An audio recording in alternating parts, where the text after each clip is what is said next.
Bienvenidos a Aires Constitucionales, espacio de la Asociación Argentina de Justicia Constitucional. Pueden seguirnos en nuestras redes y ver todos nuestros programas en nuestro canal oficial de YouTube. En el marco de una causa en la cual la Sala A de la Cámara Nacional de Apelaciones en lo Comercial modificó el pronunciamiento de primera instancia y dictó sentencia sin dar intervención al Ministerio Público Fiscal, tanto la actora como la fiscal general, la doctora Boquín, ante la Cámara, interpusieron recursos extraordinarios por considerar que dicha sentencia era arbitraria al contravenir lo dispuesto por el artículo 120 de la Constitución Nacional, 52 de la Ley de Defensa del Consumidor y la Ley Orgánica del Ministerio. Intervino la Corte, que señaló que dicha omisión constituía una falencia de la sentencia en tal sentido que tornaba descalificable el fallo como un acto jurisdiccional válido. En tal sentido, revocó la sentencia apelada y ordenó que vuelvan los autos a el tribunal de origen para que se dicte un nuevo pronunciamiento conforme a lo manifestado, dando intervención al Ministerio. Ahora vamos a una breve pausa y ya volvemos luego con nuestro invitado especial del día de hoy. Estaremos refiriendo a la Antártida.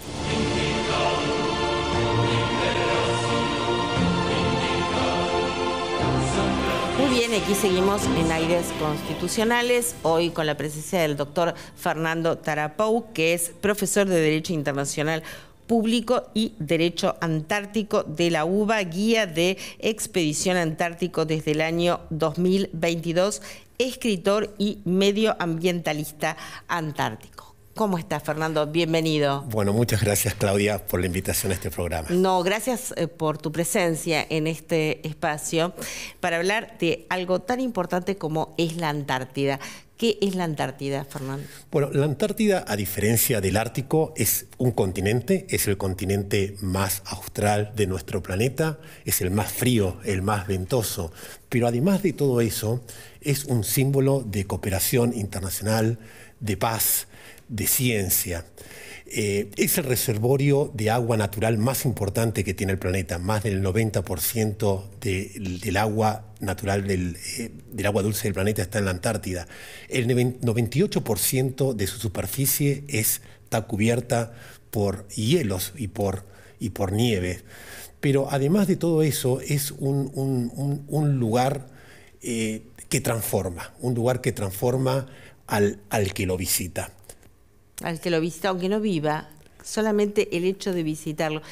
Ahora bien, ¿qué significa la Antártida para los argentinos? Para los argentinos es parte de nuestra historia y parte de nuestra identidad nacional. La Argentina es el primer país que tiene una base permanente en la Antártica. Es desde el año 1904 cuando crea la base Orcadas en la isla Laurie del Sur, en el archipiélago de las Orcadas del Sur. Y a partir del año 1904, la Argentina está en forma permanente e ininterrumpida en el continente antártico. Es uno de los 7 países que tiene soberanía en la Antártida, en un sector muy importante, un sector de aproximadamente 1 millón de kilómetros cuadrados, lo cual es un poquito menos del 10% de la superficie del continente.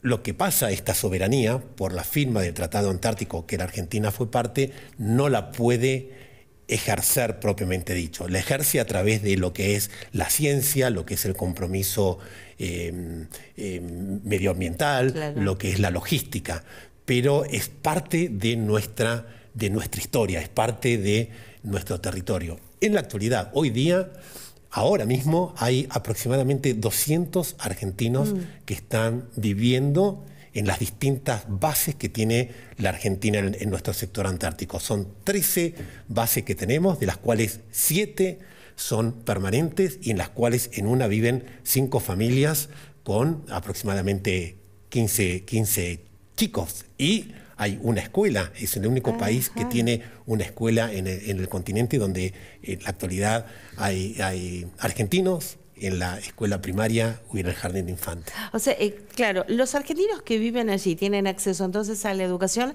a la escuela primaria, a la escuela secundaria. ¿Qué pasa con las cuestiones vinculadas a la salud? ¿Cómo atienden? En general, todas las bases permanentes tienen un médico a bordo para...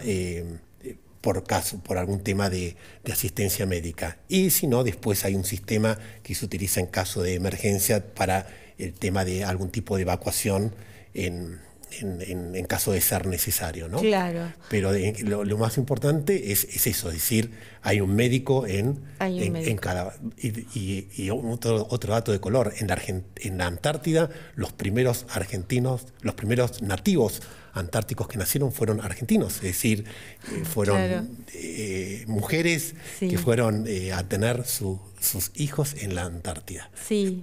¿Y el que quiere ir a vivir a la Antártida puede ir a vivir en la Antártida? No, en general los que viven en la Antártida, especialmente en la época invernal, son los militares y científicos. Es decir, no las familias militares o los científicos son los que pueden llevar su familia a la Antártida, y el que vive es porque cumple una misión específica determinada por la Política Nacional Antártica de cumplir una tarea o científica o de apoyo a esa base científica. Sí, ¿cómo es un día desde el punto de vista de, digamos, la luz, o no, la oscuridad?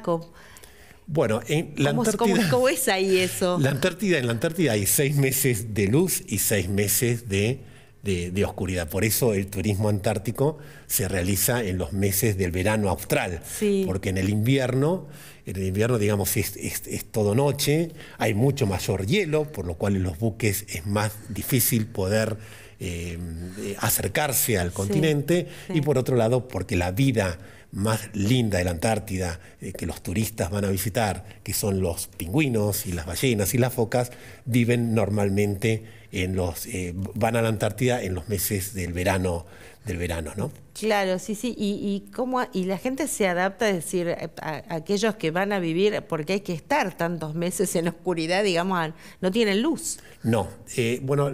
¿Cómo reacciona el organismo frente a eso? ¿No tienen ustedes algunas conclusiones al respecto, desde el punto de vista físico y también psicológico, hasta te diría? Porque aquí sucede, por ejemplo, cuando tenemos muchos días nublados o de lluvia, que no vemos el sol, sentimos la falencia. Imagínate si ni siquiera hubiera luz. Bueno, en general todo el personal que va a la Antártida, de todo personal que va a la Antártida tiene un examen psicológico previo y se lo prepara previamente para esas circunstancias en que va a tener que vivir durante esa estadía, ese pasaje del invierno antártico. En los meses de verano el efecto es que es todo el día de día. Entonces, eso hace también que... puede ser una sobrecarga, ¿no? Es sobrecarga y normalmente hace que uno puede estar mucho más tiempo despierto, pensando que es las horas tempranas, y da, digamos, una especie de predisposición a que uno cometa algún tipo de accidente. Y de noche es todo lo contrario. En el invierno es todo el tiempo de noche y aparte es como que uno no sale fuera de la estación científica. Entonces ahí más que nunca es que la convivencia se hace complicada. De hecho, ha habido accidentes violentos en la Antártida, y cuando han sucedido, los dos en distintas circunstancias. Uno de esos es muy famoso en una base rusa, en que uno de los científicos le expoliaba los libros a otros científicos, y al expoliárselo, el científico le clavó un puñal, ¿no? Y en una base argentina hace un par de años lo mismo. Es decir, ¿y cuándo sucedieron esos accidentes? Los dos accidentes sucedieron en el mes de octubre. ¿Por qué?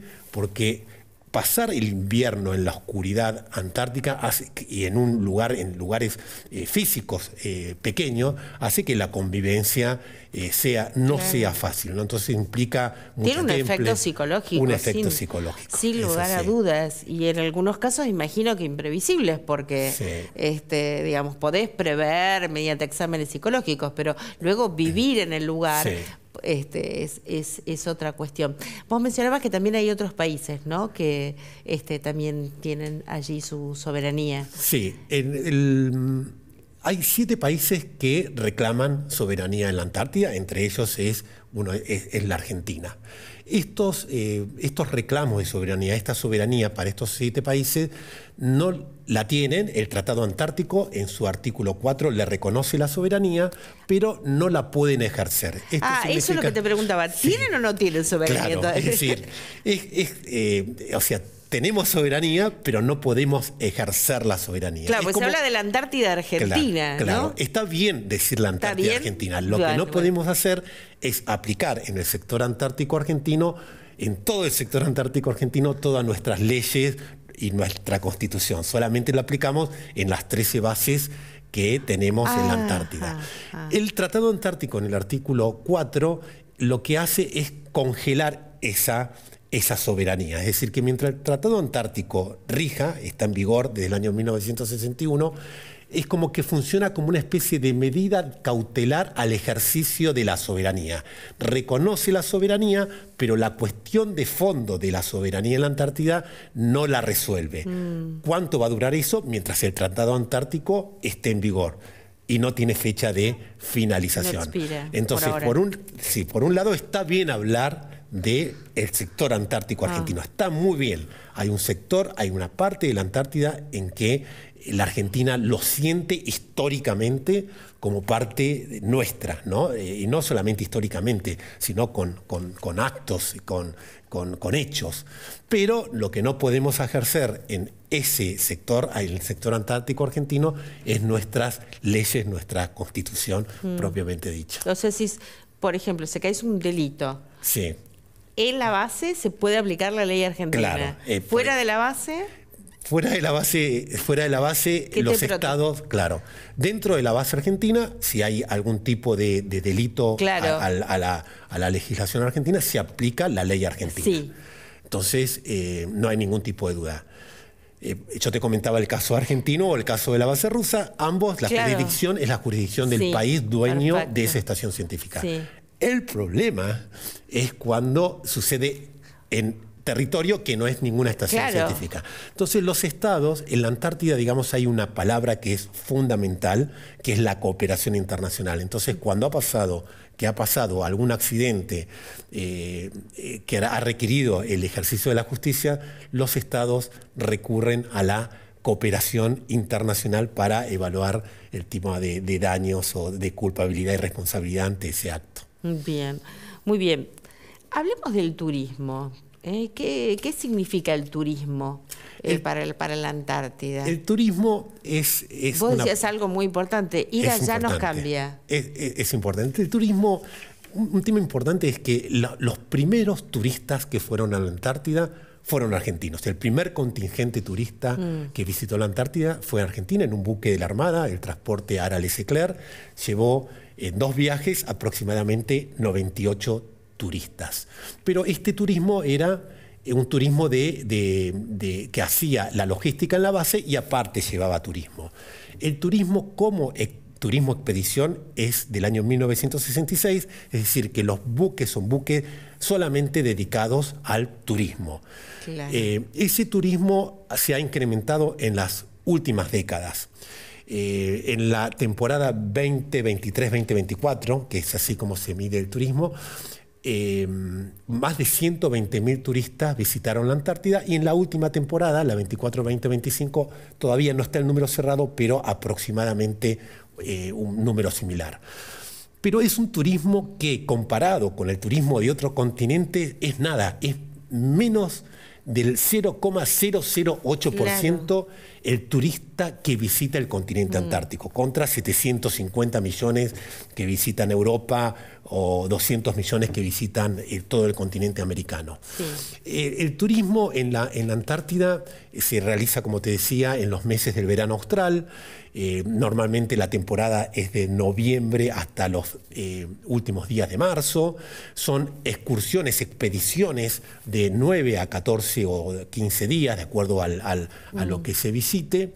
Y fundamentalmente lo que se busca es que el turismo es muy importante porque al ser un número tan reducido es la manera más importante de que a través inclusive de las redes sociales el mundo entero pueda conocer lo que es este continente, que es muy importante. ¿Por qué?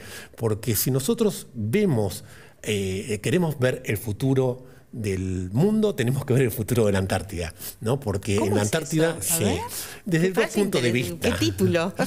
Desde dos puntos de vista. Sí. Primero, desde el punto de vista del calentamiento global. Es decir, la Antártida es el refrigerador más importante que tiene nuestro planeta. ¿Por qué? Porque, digamos, esa superficie de hielo y de nieve es la que refleja la radiación solar y permite que la Tierra no se caliente tanto.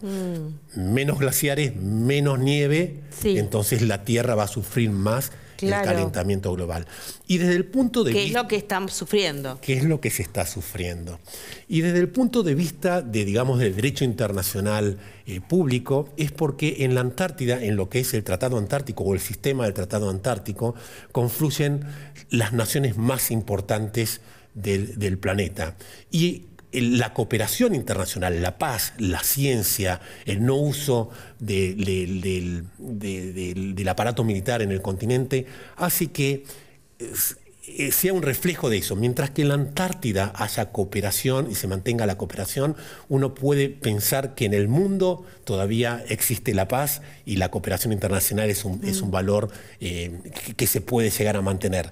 El día en que en la Antártida veamos problemas, en que alguno de los estados importantes del planeta no desea ser más parte de lo que es el sistema del Tratado Antártico, entonces va a ser un hecho para considerar que el planeta, que la paz internacional va a estar más complicada aún. Sí, cuando vos decís estar en la Antártida nos cambia, o sea, la gente va allá, me imagino, para conocer. Yo en lo particular iría para conocer, pero tiene otro efecto, tiene otra profundidad en la transformación no solo transformación del conocimiento geográfico. ¿A qué transformación vos te referís? Bueno, la Antártida en general, cuando uno le pregunta al visitante por qué va a la Antártida, hay distintas razones. Una de ellas porque es en un lugar donde están los pingüinos. El pingüino vive en el hemisferio sur, no en el hemisferio norte, y la mayor parte del turismo vive en el hemisferio norte y no en el hemisferio sur. Para ver las ballenas, para ver ese ambiente natural de glaciares blancos y azules, pero a la vez es como para visitar el séptimo continente, como una especie de cumplimientos en la vida, pero es un lugar donde uno se puede encontrar a sí mismo, es un lugar de transformación. A consecuencia Qué lindo eso que dijiste. Ahora para encontrarse a uno mismo. A uno mismo. Como consecuencia de mi primera expedición como guía de expedición antártica, era tanto lo que transformó en mí que decidí escribir mi primer libro, que se llama El protector de los pingüinos. Este libro... ¿Por qué? Porque en general los pingüinos... ¿Está a la venta actualmente? Sí. Entonces recomendamos el libro de Fernando.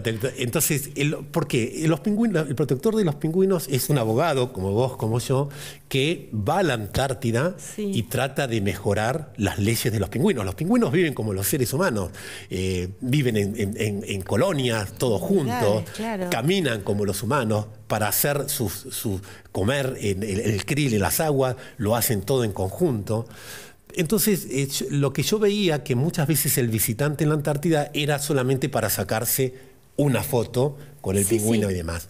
Pero a través de la observación, y yo lo relato mucho en El protector de los pingüinos, es mucho más que eso. La Antártida es un encuentro con uno mismo. Es un encuentro donde, y lo digo en el protector, es decir, lo transforma a uno como para ser aún mucho mejor, porque inclusive el protector de los pingüinos, cuando trata de mejorar las leyes de los pingüinos, vuelve transformado mucho mejor al observar las leyes de la naturaleza. Sí, y quizás conocer la parte que uno no, partes de uno que no han aflorado aún, porque uno como que se va conociendo, vamos siendo, digamos, no somos estáticos, vamos siendo. Entonces es como que esto aflora una parte de uno que en otras circunstancias. Claro, porque en la Antártida no hay instalaciones. Cuando uno desembarca en la Antártida, que es una de las actividades que hace el turismo, lo único que ve es nieve, hielo,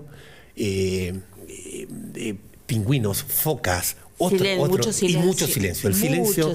El silencio se escucha. Y cuando uno escucha el silencio, uno comienza a transformarse. Entonces, va a contramano de lo que es la sociedad, y que es aturdidora. Claro. Tal cual. Aturdir, distraer.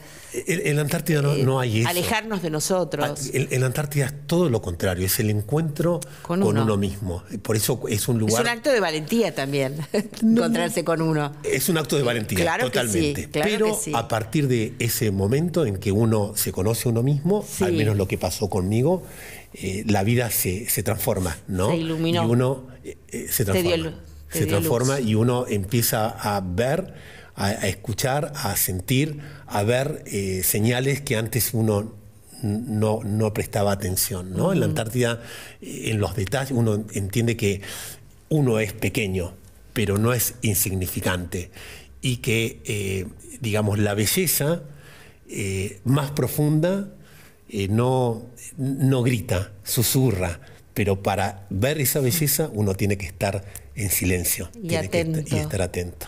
Bien. ¿Qué impacto tiene el turismo en el ecosistema? Bueno, el turismo puede llegar a tener un impacto importante en el ecosistema antártico, pero está regulado por lo que es la Asociación Internacional de Operadores Turísticos Antárticos, que digamos, asocia a todos aquellos agentes turísticos que van a visitar a la Antártida. Entonces, ¿cómo puede impactar el turismo en la Antártida? Uno es cuando se introducen especies alienígenas en la Antártida. Entonces, para evitarlo, previo al desembarco de cualquier visitante en la Antártida, se realiza lo que se llama un biosecurity check, una inspección donde se le pasa literalmente la aspiradora a todo aquella ropa exterior del turismo, del visitante, especialmente los velcros que pueden llegar a tener semillas o alguna otra sustancia contaminante de la Antártida. Después no se puede visitar. Hay un número limitado de visitantes a un determinado lugar en la Antártida, es decir, no pueden ir más de 100 turistas a la Antártida al mismo tiempo. Va a haber 100 controlados por un guía cada 20 visitantes. Por país estamos hablando, ¿no? No. O sea, en un lugar en la Antártida, o sea, hay muchos lugares en la Antártida, ¿no? Pero digamos, a ese lugar, por día, a la mañana lo puede visitar un solo buque. Y no más de 100 turistas al mismo tiempo. Es decir, en ese lugar va a haber no más de 100 personas al mismo tiempo. Después se van cambiando los turistas y van cambiando de acuerdo a la cantidad de pasajeros que tenga ese buque. ¿Eso tiene que ver con una cuestión de espacio, de lugar, logístico, o también tiene que ver con una cuestión de poder controlar debidamente? Más que nada es para no impactar tanto sobre la fauna en la Antártida. Entonces, los estudios científicos dicen, bueno, hasta 100 al mismo tiempo los pingüinos no se alteran. Pero aparte de todo eso, digamos, hay distancias mínimas de aproximación a la fauna, al turismo, a las ballenas o a la foca, que los guías hacemos que se cumpla a rajatabla. Y de aparte de todo eso, se hace una educación para que es obligatoria antes de bajar al continente, para no, por ejemplo, tirar ningún tipo de basura o llevarse nada. Es lo que te iba a decir, allí la contaminación, ¿cómo fue? ¿Cómo, o no? No, gracias a las regulaciones del Tratado Antártico. A eso, claro. Digamos, durante mucho tiempo antes de la firma del Tratado Antártico y del Protocolo de Protección del Medio Ambiente, digamos, inclusive las bases científicas realizan después de un año algún tipo de basura, pero ahora en la actualidad basura que se hace durante un año, basura que se vuelve al continente. Y en cuanto al turismo, el turismo puede bajar solamente con su mochila, con su botella de agua, pero no puede comer ni producir ningún tipo de basura de ningún tipo en la Antártida. Y Excelente. somos los guías Sí. los que estamos muy atentos a que, por ejemplo, algo se caiga y que contamine la Antártida. Es decir, que cada vez que los visitantes desembarcan en la Antártida, los guías, previo a volver al buque, vemos y verificamos que todo esté tal cual como estaba antes. Bueno, se nos ha terminado el tiempo, Fernando, y te tenemos que despedir por ahora. Queda este espacio abierto. Bueno, muchas gracias. Para la Antártida, para vos que la representás también y que la querés mucho. Bueno, muchas gracias, Claudia. Lo único que a mí me gusta decir es que la Antártida me ha transformado. Como argentino me ha permitido conocer la historia silenciosa del país. Sí. Como abogado, creer en un mundo de cooperación y de paz en un mundo conflictivo. Sí. Y como ser humano me permitió transformarme y pensar que la Antártida es un lugar... Es tu lugar en el mundo. Es el lugar y puede ser el lugar en el mundo de muchos. Bueno, muchas gracias, Claudia. Muy bien. Muchísimas gracias. Nosotros nos despedimos hasta nuestro próximo programa, como siempre, aquí en Metro.